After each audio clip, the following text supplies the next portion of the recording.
it goes back to what we were saying about the nonverbal communication. If you aren't aligned with true values, right? Not just because, well, everyone says you should have integrity or honesty, but like taking that time to think, what drives me? What's the hill I'm willing to die on? Or what's the boundary, the line I'm never going to cross no matter what? And making sure that your message aligns with that is the only way, in my opinion, to really stand out as a true leader. Welcome to You Belong in the C-Suite podcast. You are ambitious in life and in your career, but something is missing. You want to bring more of your passion to what you do. Because let's be honest, you pour a ton into your work, and it needs to mean more. I'm your host, Laura Eigel. I'm a mom, wife, PhD, coach, advocate, introvert, and indoor rowing fanatic. I'm passionate about living a life that's in line with my values. We'll give you the actionable tips and tools you need to lead with your values, make a difference, and have career success. The world needs more diversity and authenticity in the top jobs at organizations. Your leadership belongs there. You belong in the C-Suite.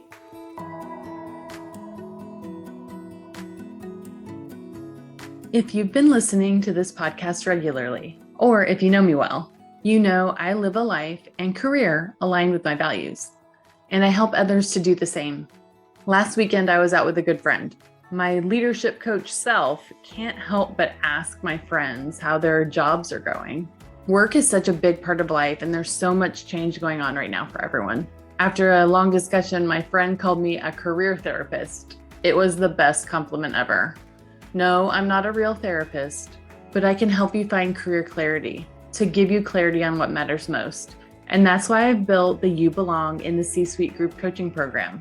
In the 6-month program, I help you gain clarity on what matters most, create the action plan to get there, to reach career fulfillment, and lead as your authentic self. Here's what some of the program participants are saying. Because of this program, I've been more intentional about understanding my values and aligning my professional and personal life according to what I value most. I've also taken the time to deeply reflect on how I want to show up as a leader.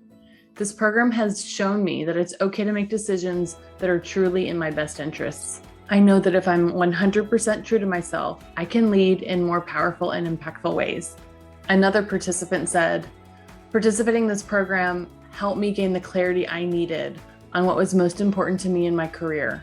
The exercises, reflections, and conversations with supported women have helped me to make a career change that I would not have otherwise made. The structured framework, coupled with the dynamic dialogue, allows for personalized experience in a group setting.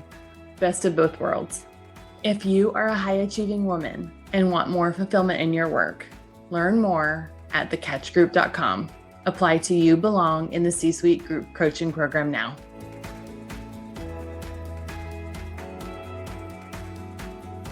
Welcome to the You Belong in the C-Suite podcast. Today, I'm happy to welcome Robin Konie on the podcast. Robin is a public speaking coach and communication expert.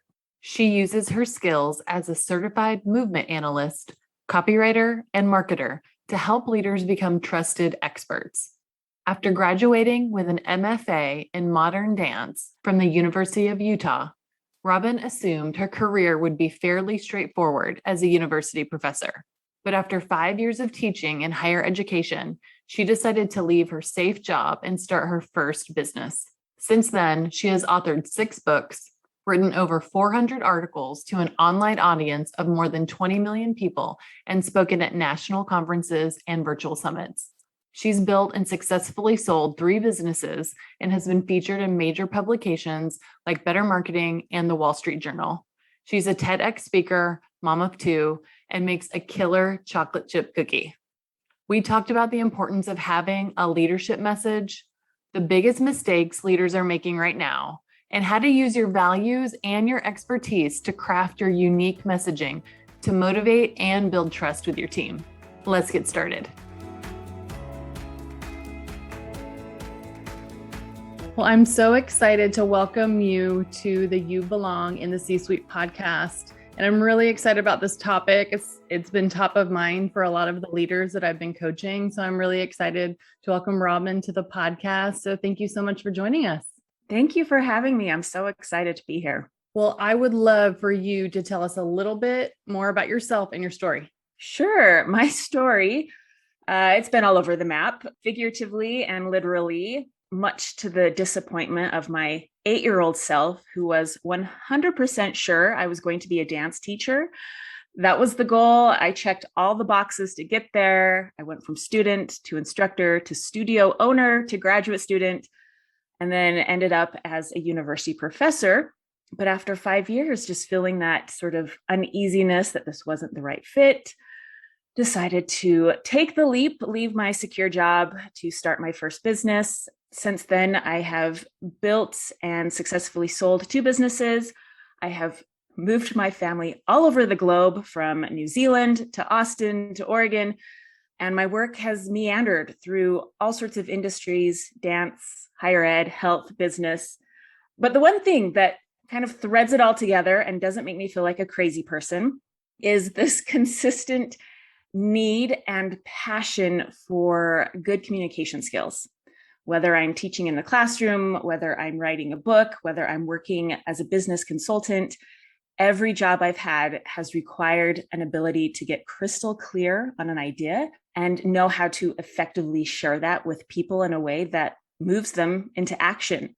And so these days, I spend most of my time as a public speaking coach, and I help leaders do the same thing. I help them nail their message. I use my skills as a movement analyst, copywriter, and it's been a wild ride. I used to hate the question, like, what do you do for a living? Because it was just, I felt so all over the map, but it's all come together in a way that's been really profound and exciting for me. And I love helping people nail their ideas and get themselves out into the world. I love this idea of clarity of message. And so that's why I was so excited that we connected and that we're here talking about it. And I love your background is just so different. Can you tell me what a movement analyst is? I think that is just so interesting. And how does that help you train leaders craft their message? Sure. So I think a lot of people mistakenly believe that body language experts have some sort of dictionary of what specific movements mean, right? Like we see someone with their arms crossed and we think, oh, she must be angry. But movement can be influenced by so many things.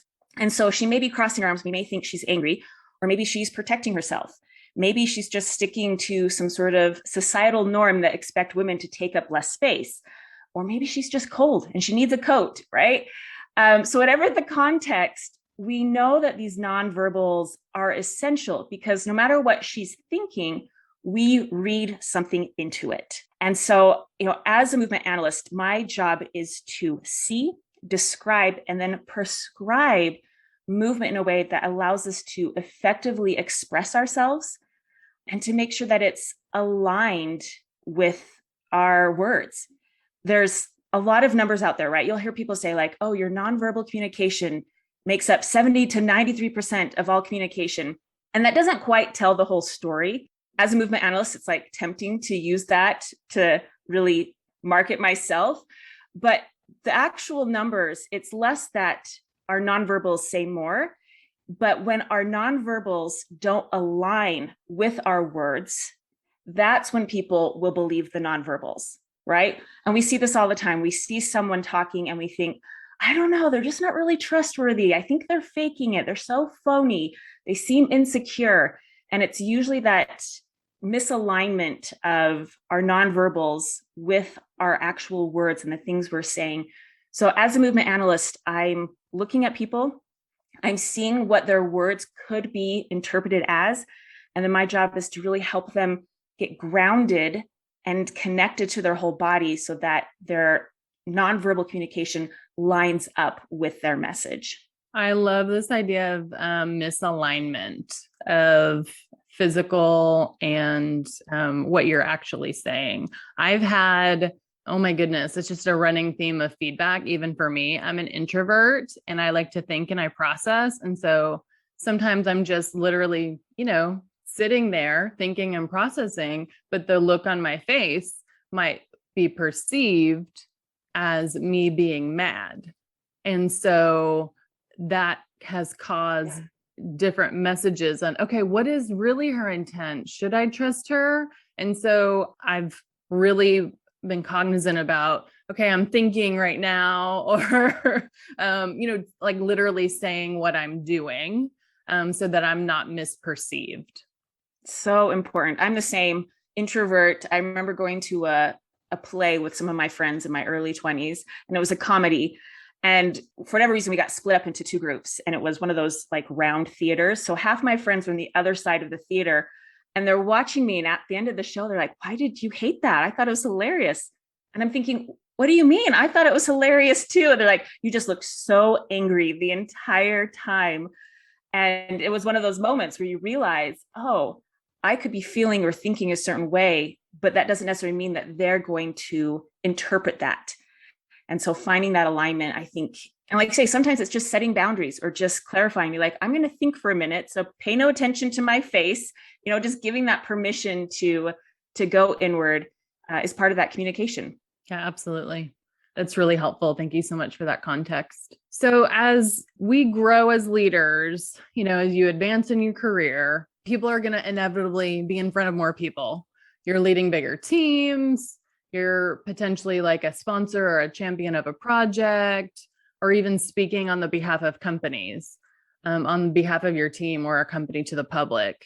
And so I feel like I can even remember I was we talked about this before, but I was at an event and I showed up and I was asked to give an award because I was the most senior person there. And I was like, oh, wait, what? There's like 200 or 300 people in this audience and you want me to give this award out? I was like, oh, okay, well, happy to do it. I was not prepared.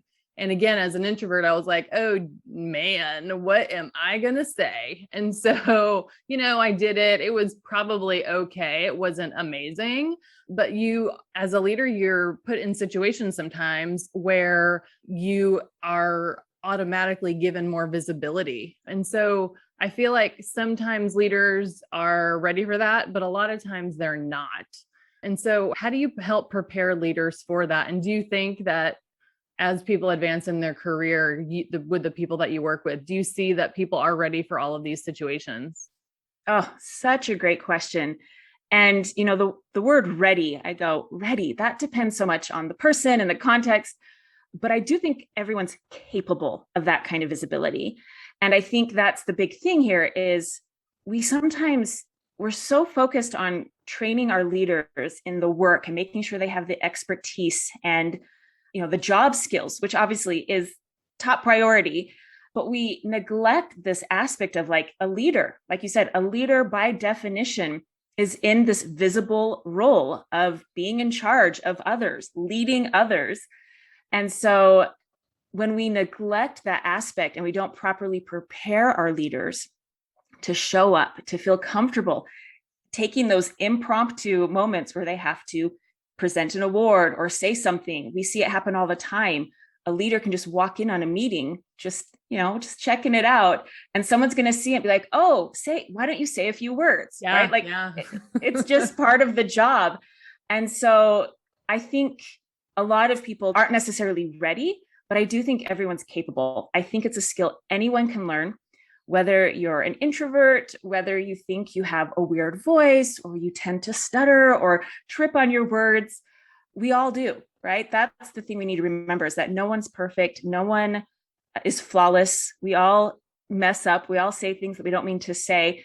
And that real skill as a leader is being able to get grounded. And when you feel that fluster, when you feel that uncertainty pop up, is to go back to what's my core message? What's my core value? What's my core, like physically, where is my core? And those three things to show up. And so I think it definitely is a skill that we can all gain.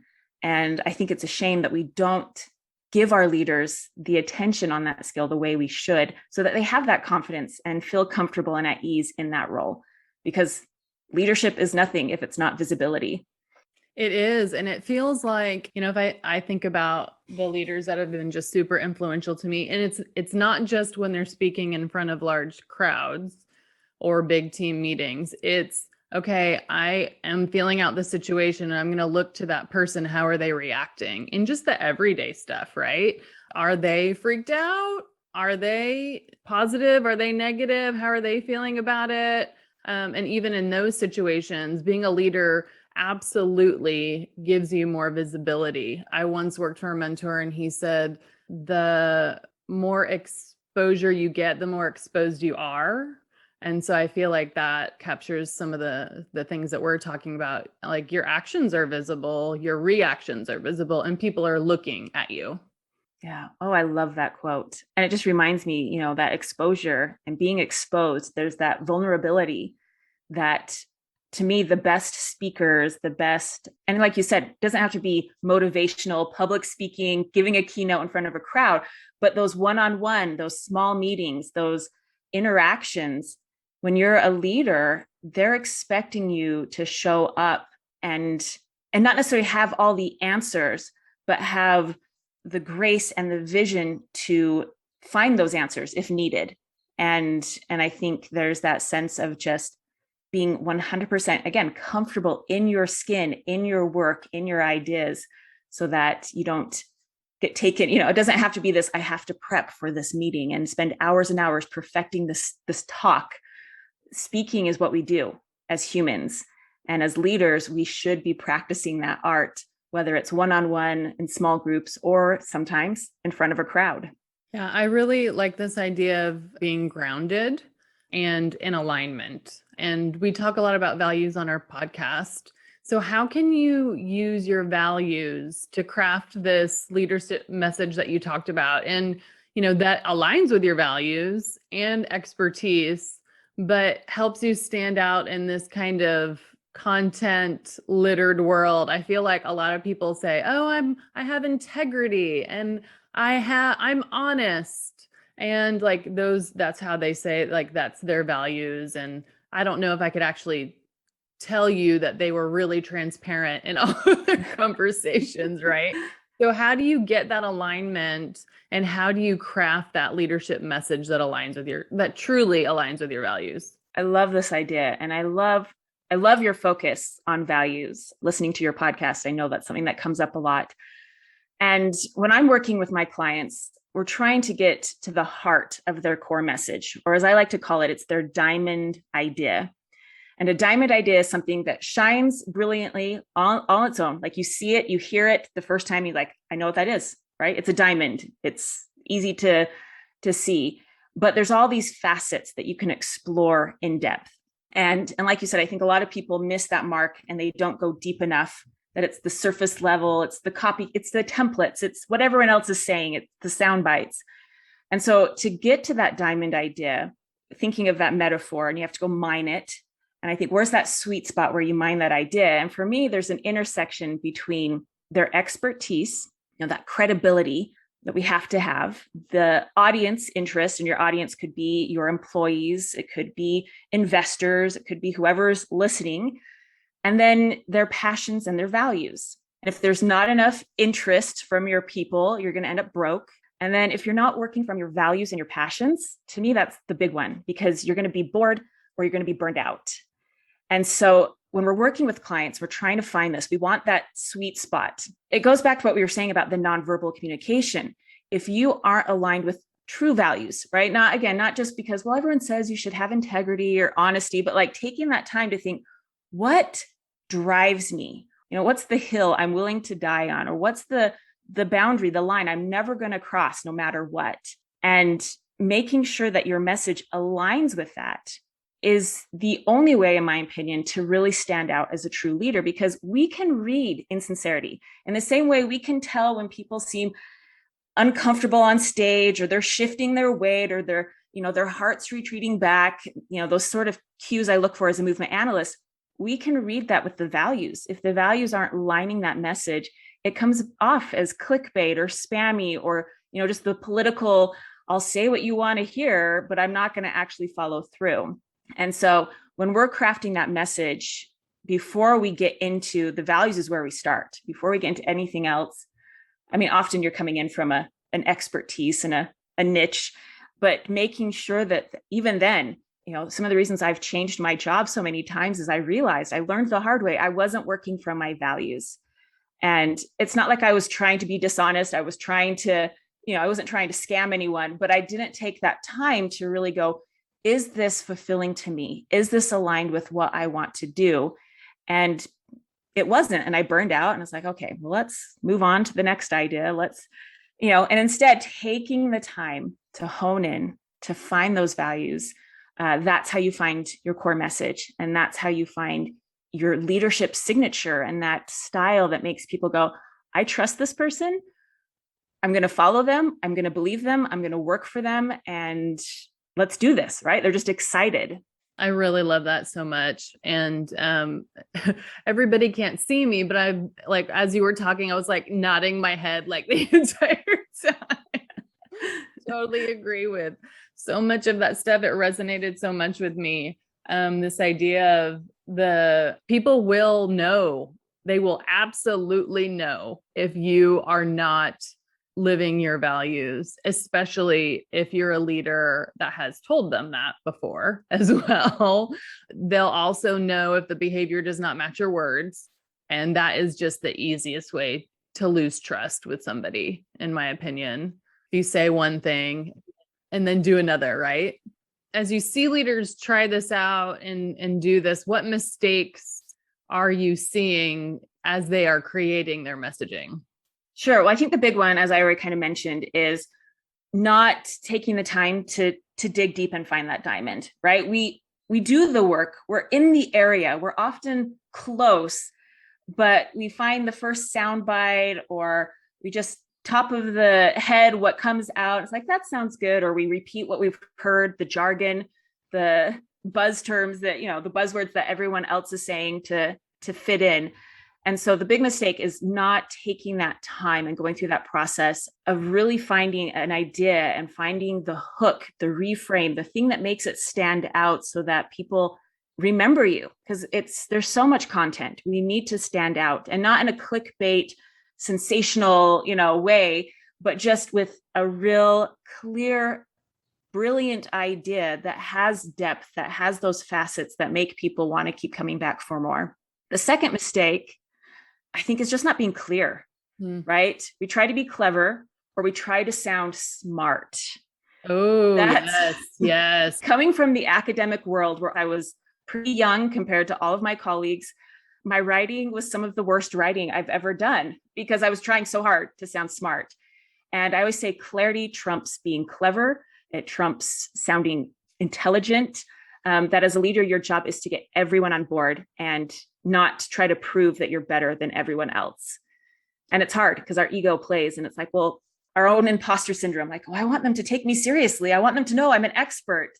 But the best experts know how to just be so clear. They use metaphors, they use anecdotes or stories or research that backs it up so that everyone can understand, and they get rid of all the fluff. They get to the point. I love that so much. I think sometimes leaders feel like they have to know all of the answers. And so sometimes that's what they're just talking, right? And they're not listening, when that could be the clearest thing. The clearest messaging might be, I don't know. Yeah. There's so much power in saying, I don't know.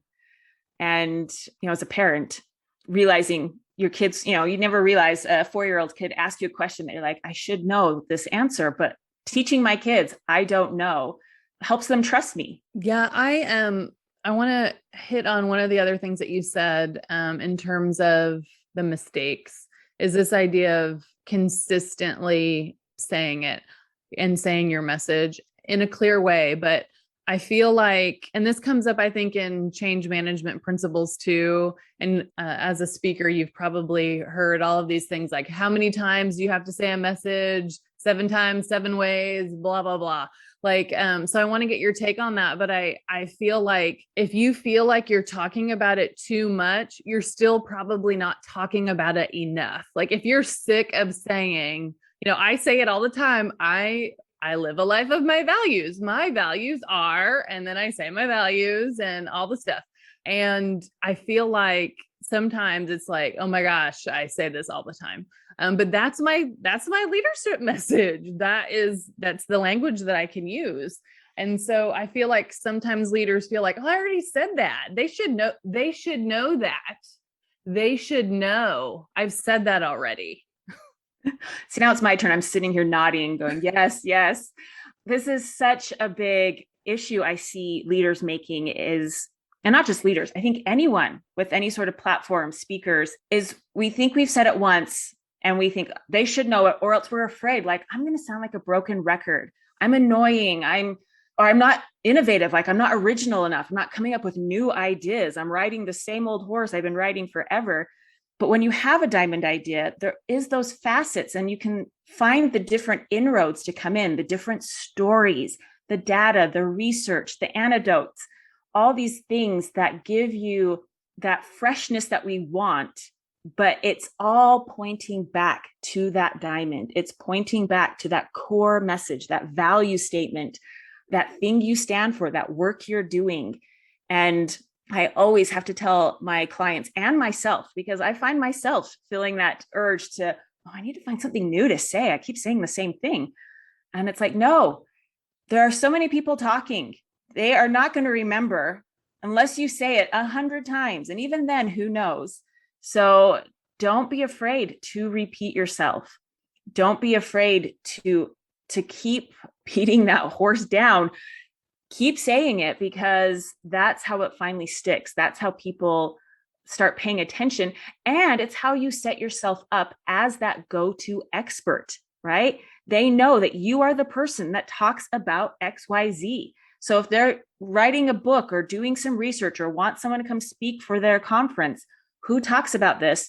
They know exactly who talks about this, because you have not given up that diamond idea just because you felt like you've already said it once. I love that. And I love the idea too, that consistency could also just build trust with your team. If you're consistently saying the same things and aligning your behavior with that as well, right? I think that's the other thing. Again, we go back to you can't say one thing and do another, right? Modeling the behavior is so important, but the consistency of you like standing firm in your messaging, in your leadership message, who you are, how you motivate is just, I think it could just be a solid foundation to provide motivation to your team.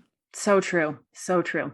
You mentioned a couple limiting beliefs in terms of like using the messaging, like, oh, I'm going to sound like a broken record. Nobody wants to hear from me. But are there any other like limiting beliefs or mental boundaries that you think leaders need to put in place to successfully share their leadership message with their teams? Yeah, I think the one that really stands out to me, and this isn't necessarily directed to everyone.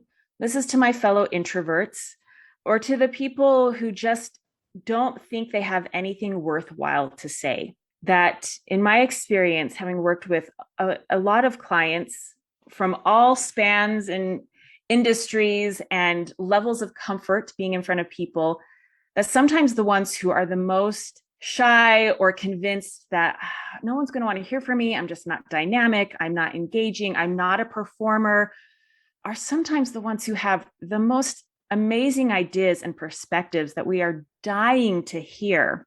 And so, as a public speaker, because there's all these preconceived ideas that public speaking is terrifying, it's scary, it's only for those who love to perform and who want to be center of attention. To me, that's not it. It's really about, what is your message that you would want people to know, that only you can have, right? Your unique perspectives, connections, experiences, history, all these things that give you an edge over anyone else. And if you don't speak up, it's lost forever. And that is what drives me in my work. Is I've seen so many people get the limelight and get the attention and the accolades and the big fancy jobs because they speak well. And so I know speaking is important. And for me, I want the people who maybe feel like, oh, well, that's not me, I'm not a speaker. They're the ones I'm like, yes, you're the one we need to hear the most. Let's get you a platform, even if it's just small, even if it's just for a small moment. And you can go back, you can recuperate, you can recharge your battery. But those are the people that I want to see in front of people in those leadership roles, because they're the people who can truly transform our world. Oh my goodness, I could not agree with you more about these voices that we need. And I agree. I think people see leadership roles and they're like, oh, well, I have to do this and I have to do that. And I'm not willing to do that. And that's just not me. That's not my style. We need more diversity in leadership positions. We need more authenticity in leadership positions, and bringing yourself, your values, your expertise, and the combination of that with your own voice absolutely is something that is missing. And I think along those lines, what I love kind of telling people as they start that journey and they think, oh, this is too scary, this is uncomfortable, is, I'm not like this person. I'm not like this person. I go, good. That's not what we want. And as a movement analyst, I have analyzed hundreds of speeches from the world's greatest. What we want more than anything is genuine, authentic, real humans on stage being themselves. And so you don't have to show up as anyone else but yourself. And yes, you may need a little help getting grounded or making sure you're connected and noticing where your nerves may be, counteracting what you're trying to say. But ultimately, you don't have to put on a mask. You don't have to put on a performance. You just have to speak up. So powerful. Well, I love to give our listeners a call to action. It's all about the right next thing to do. So I am really excited that you're giving our audience a way to get and understand their leadership message. Can you tell me about it? Sure. So I've created a free guide. It's called Digging for Diamonds.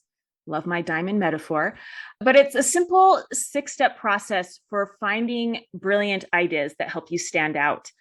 It goes through that process, like I talked about, the sweet spot, right? That's the first 3 steps, is really honing in on what are your values and your passion, what's your expertise, and not just what are you an expert in, but how are you maybe different from the other experts in your field? And then what's going to resonate with your people that you're talking to? And then the last 3 steps are about, okay, so we're in this mind, we have all these ideas. How do we go deeper? How do we find one that sticks out? What's the reframe we give it that makes people go, oh, I've never heard it like that, or I never thought about it that way? What's the hook? In today's world, we have to have a hook. It doesn't have to be clickbait. Please don't, actually. But we do need something that grabs attention, because it's crowded. It's littered, right? Our online world is littered with information.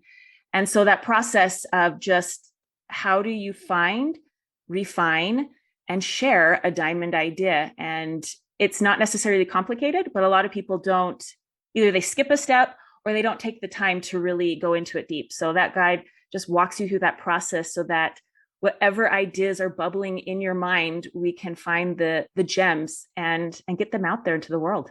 I love that so much. And I think it's a misconception that like only speakers have to have this. I think as a leader in an organization, if you don't know what your leadership message is, now could be a really great time to set out some intentional time to really hone your messaging, especially as we are, the world of work is just so complex with pandemic, remote work, hybrid work, return to office, all of the things. Your team deserves to know what you stand for and what they're in for by working with you.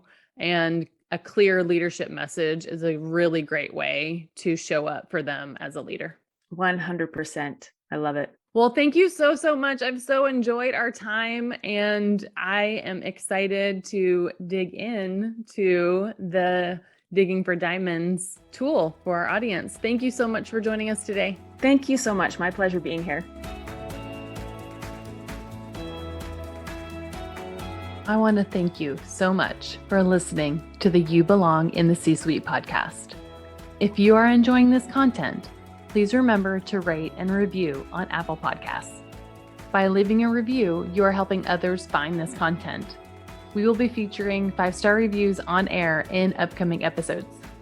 Editing and support for the podcast is done by S&E Podcast Management. To get more tips and tools to help you live a life guided by your values, go to thecatchgroup.com. Keep your boundaries and take care.